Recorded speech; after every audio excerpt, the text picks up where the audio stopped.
over the last few weeks, we have been looking at how to become a sales superstar.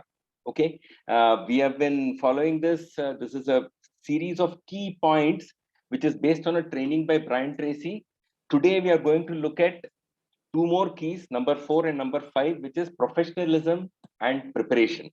Two more keys to becoming a sales superstar. So this is a part of the 21 keys to peak performance selling.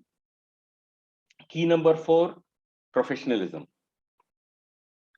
So top salespeople, this is very interesting. We have spoken about it in multiple forums earlier also, but hear it from Brian Tracy's perspective. Top salespeople do not see themselves as a salesperson. They see themselves as a consultant or as advisors or as helpers or as counselors or as friends or as problem solvers for their customers.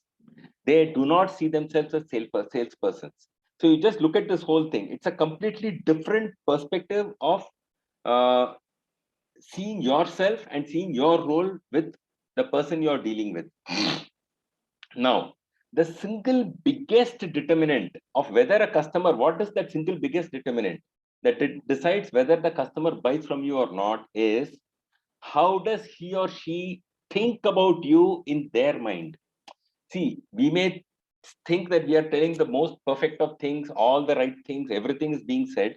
But if the customer does not perceive that whatever you are saying, in their perspective, how do they say you is what makes the difference. So how does he or she think about you in their mind? And in the marketing jargon or in the marketing terminology, the word they use for this is called positioning. Okay. So what is the position that you have in the heart and mind of your customer? And that is how the customer will see you. Okay. And that is how the customer will think about you and will talk about you. So now this is the point. The point is, what does he or she think or talk about you when you are not there? That is the key point. Okay. So that is what makes a difference of how you have positioned themselves, positioned yourself in their heart and mind. If you have positioned yourself right, then what they think and talk about you when you are in your absence will be something fantastic. Okay. So this is what is very important. And there have been many studies which have been done with thousands of customers. And what they have been asked is, how do they think and feel about the topmost salesperson? That means in their perception, they feel, oh my God, this guy is like a fantastic salesperson. So how do they think and feel about them? The best salespeople in the perception of the customer always seems to them as a consultant and not a salesperson. Remember this. It's a very, very key aspect. And this is something that we need to imbibe. The best of salespeople come across as a consultant, not as a salesperson. Okay. And they are seen as very important, as a very important part in the customer's personal and business life. The customer or the person whom you're dealing with, they will treat them as a part of their family. Okay, that is the perception of the best salespeople.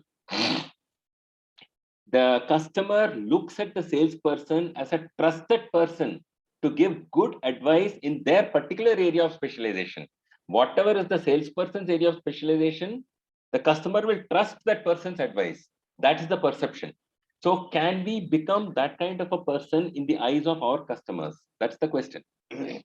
Now, once a customer sees you like this, once a customer sees you as a consultant and sees you as a friend, then number one, they will never buy from anyone else.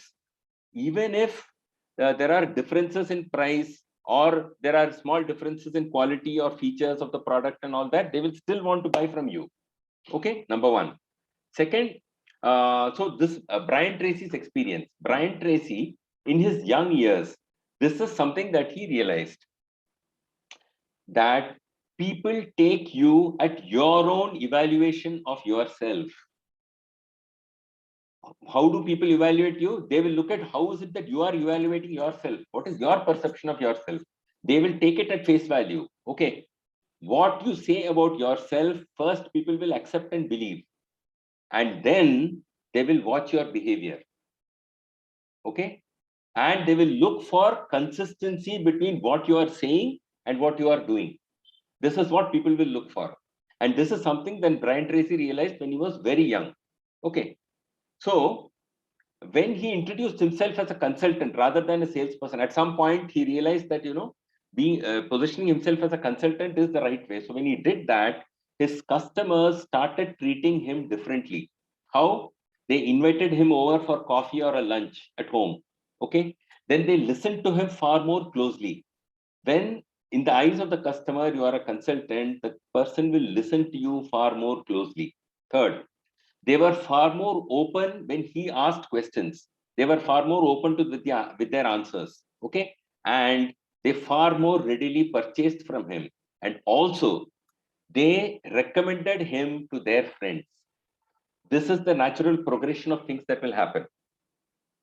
Okay, now in other words, what happened is that in the mind of the customer categorized Brian Tracy in an entirely new category. He didn't categorize him as a salesperson. The interesting part was that Brian Tracy at that time was just 23 years old. At this age, this thing happened for him. Okay. The point is, if it can happen for him at that age, it can happen for us also. Now, one of the, Brian Tracy has given this advice to, I don't know, thousands and thousands of people in various of his seminars. So one of the managers of some company took this advice seriously. And what did he do? He went and replaced the designation of all his team people in their visiting cards. No, he replaced that as consultant. Okay. Within 1 month, the whole atmosphere changed. Okay. Everyone was acting differently towards each other and with their customers. Their behavior among themselves and their behavior with the customers changed. And the sales went up by 32%. Okay. Just this one change of changing the name in the designation in the visiting card as a consultant. Okay. All this was because they just saw themselves as consultants. That's the power of perception of ourselves as a consultant. Okay, so therefore, I am inviting you from now on, think of yourself only as a consultant. Walk, talk, and behave like a consultant. When people ask you what you do, reply, I am a wellness consultant. Okay, and remember, see, there is this whole self-image psychology rule. The person you see is the person you will be. It is important that you see yourself first as that person. So as you see yourself, so you will be. As you see yourself on the inside will determine how you behave on the outside. And therefore, your inner change is very important. In your perception, you have to shift yourself as a consultant. So here's a nice quote. Approach each customer with the idea of helping him or her to solve their problem or to achieve a goal, and not for selling a product or service. You approach it with this mindset that you are trying to solve their problem, you are trying to help them achieve a goal. You are not trying to sell a product or service. Change this mindset for yourself when you are approaching anybody. These are the words of Brian Tracy. So this is the end of the section on key number 4, which is being a professional. That is, change your perception to being a consultant. The next key number 5, is preparation. Let's look at that. The highest paid salespeople always review every detail before every sales call.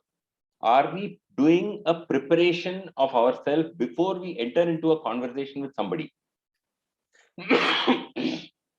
Whether it's a conversation, whether it's a presentation, are we making a preparation in advance? Okay. Preparation is the mark of a professional. If you wish to join the top 10% salespeople, your preparation before a call must have the following 3 steps. Step number 1 is what is called pre-call research. Number 2 is called pre-call objectives. And number 3 is post-call analysis. Let's look at each one in detail. Number one, pre-call research.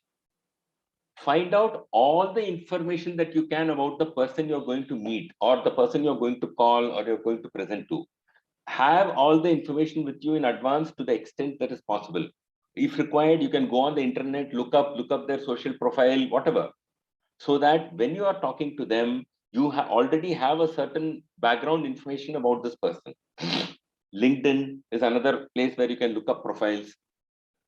The more the pre-call research that you do, the more impressive you will sound in front of the customer. Remember this, that when the person sees that you are prepared, array, he is already prepared, he knows so much, you will sound impressive. Next is pre-call objectives. What are your objectives? Be clear about what is the objective before you get into the meeting. Plan your upcoming sales call in detail in advance. Okay, this is it's a kind of, you can imagine how to do this. Like, let us suppose you are a part of a sales team and your sales manager is riding with you, and you're going to that meeting or the call. You're on the way and the sales manager is asking you, as you're going for the call, the sales manager is asking you, who are you going to see? What are you going to ask? What results do you hope to achieve from this meeting? You have to think through the answers to these before you go for the meeting. Who's the person? What is the discussion going to be? And what are the results that you want to achieve? Be clear about what result you want. Before you go for the meeting, think through these answers. Best is to prepare in advance a list of questions to ask. See, this is why, like any of you who, like when we do a presentation for somebody, I always want to get a background information about that person before the presentation. Before I talk to the person, before I meet that person, I ask all of you, what is the background of that person? What is the family background, educational background? I ask you all this, right? That is because this information is very, very important, because you can customize your entire presentation to the needs of that person if you know what is the need of that person. And that's why that finding that need is very important before the presentation. Okay, so best is to prepare in advance a list of questions that you want to ask in sequence. And a customer will love a salesperson who is thoroughly prepared before a call. They'll just be impressed. You just floor them. You're thoroughly prepared. He will see that you're thoroughly prepared, and you're presenting an outline for the meeting. You're saying that now you have 1 hour. In this 1 hour, first we're going to do this, then we'll do this, then we do this. You present an outline, right? The third very, very, very important point is post-call analysis. What is it? Immediately after the meeting or the call, sit down and make a note of every single point that you recall from the discussion. Remember that we are not trusting the memory. See, the moment you try to trust your memory, you'll say that, oh, I will remember it and not write it down. I'm assuring you, and I know this from my personal experience, just 1 day later, next day morning, you try to recollect what are the things you said, half the things you would have forgotten. Okay. Don't even wait till the end of the day. Immediately after the meeting. That's why you need to be systematic. If you have made a presentation, and today there are fantastic online tools available. Okay. Like I use Google Tasks, I use Google Keep.